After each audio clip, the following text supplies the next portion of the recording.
మీరు మా ఎమ్మెల్యే రాకేష్ రెడ్డి ఇల్లు ముట్టడి చేస్తారా? బిడ్డ, రాకేష్ రెడ్డి కింది నుంచి లేబర్ పని చేసుకొని మీదికి వచ్చినోడు. రేపు పోతే కాంగ్రెస్ వాళ్ళ పొట్టు కాదు, గోళీలు దిగినా ఆశ్చర్యపోవద్దు. అట్లుంటుంది ఆడ పోతే. నేను కాంగ్రెస్ నాయకులకు మరొకసారి తెలియజేస్తున్నాను, శాతకైతే అభివృద్ధిలో పోటీ పడండి. మేము తెచ్చినామని చెప్పి ప్రజా సమస్యల మీద నిత్యం మాట్లాడుతున్నాం, నిత్యం నిలదీస్తున్నాం. రాకేష్ రెడ్డి ఏదైనా చేస్తే ఎస్ ఎమ్మెల్యే గారు మీరు తప్పు చేసిరని చెప్పండి.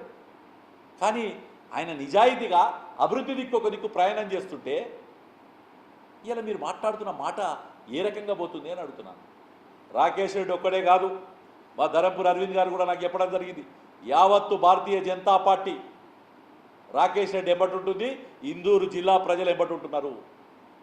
కాంగ్రెస్ వాళ్ళకు టీఆర్ఎస్కు బట్టే గతే ఇలా కాంగ్రెస్ నాయకులకు టీఆర్ఎస్ను ఎట్లయితే ఉరికిచ్చి కొట్టి కవిత ఆ రోజు కాళ్ళు భూమి మీద లేకుండా ముఖ్యమంత్రి కూతుందని చెప్పి మా మీద దాడులకు ప్రేరేపిస్తారో, ఆర్మూర్లో అక్కడున్నప్పుడు శాసనసభ్యుడిగా ఉన్న ఆ జీవన్ రెడ్డి అనుచరులు, ఇక్కడ బాజిరెడ్డి అనుచరులు, అక్కడ ప్రశాంత్ రెడ్డి అనుచరులు దాడి చేసేందుకు ప్రయత్నం చేస్తే ఏ రకంగా అయితే తన్నులు తినిపోయారో, తన్నులు తినడమే కాదు ప్రభుత్వం కూడా కోల్పోయారు.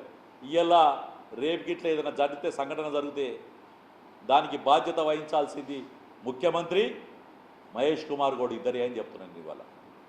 కాబట్టి మరొకసారి వాళ్ళని హెచ్చరిస్తూ, ఒకటి కాదు ఇలా తెలంగాణలో ఏ ఎమ్మెల్యే సాధించినంత అభివృద్ధి కార్యక్రమాలు తీసుకొచ్చుకొని, ఏ ఎమ్మెల్యే సాధించినంత ప్రజల గురించి నిత్యం పోరాడుతున్న రాకేష్ రెడ్డిని, భారతీయ జనతా పార్టీ ఎమ్మెల్యేను ఇంటిని ముట్టడిస్తామనేది ధైర్యం ఉంటే కాంగ్రెస్ ఇందూరు జిల్లా నాయకులకు చెప్తున్నాను, రేవంత్ రెడ్డి ఇల్లు ముట్టడిపోరి.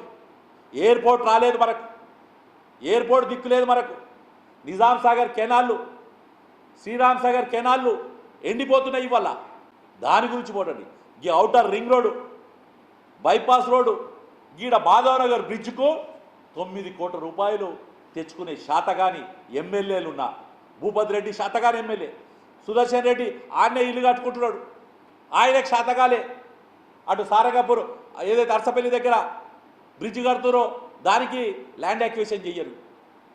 దాని మీద పోరాడు. మీ రేవంత్ రెడ్డి ఇల్లు ముట్టడించిపోరు కాంగ్రెస్ నాయకులారా. రాకేష్ రెడ్డి ఇల్లు కాదు, రేవంత్ రెడ్డి ఇల్లు ముట్టడించు. ఇలా భారతీయ జనతా పార్టీ దగ్గర స్పష్టంగా చెప్తున్నాం, రేపు అక్కడ ఏ చిన్న సంఘటన కానీ పెద్ద సంఘటన జరిగితే దాని పూర్తి బాధ్యత రేవంత్ రెడ్డిదే. కాబట్టి యావత్తు భారతీయ జనతా పార్టీ శ్రేణులందరూ కూడా రేపు చెలో ఆర్మూర్ అంకాపూర్ ఏదైతే ఉందో అంకాపూర్కు బయలుదేరుతున్నారు. ఏ రకంగా అడ్డుకుంటారో చూడుర్రి. ఆ అంకాపూర్ బయలుదేరిన తర్వాత వీళ్ళందరినీ మరి వచ్చిన కాంగ్రెస్ వాళ్ళు బద్దాలు వలుగుతాయా? రేపొద్దున మళ్ళీ ఈ జిల్లాల సుదర్శన్ రెడ్డి, భూపతి రెడ్డి ఇళ్ళ మీద పడతారా? అది మా చేతిలో లేని పని. అభివృద్ధిలో ముందుకెళ్తున్న భారతీయ జనతా పార్టీ ఎమ్మెల్యే అయిన రాకేష్ రెడ్డిలు ముట్టడించమనేది భావ్యం కాదు. రేపు అందరూ కూడా యావత్తు ఈ జిల్లాలో ఉన్న భాజపా శ్రేణులందరూ కూడా అంకాపూర్కి ఏరుకుంటున్నారు. అడ్డుకొని చూద్దాం.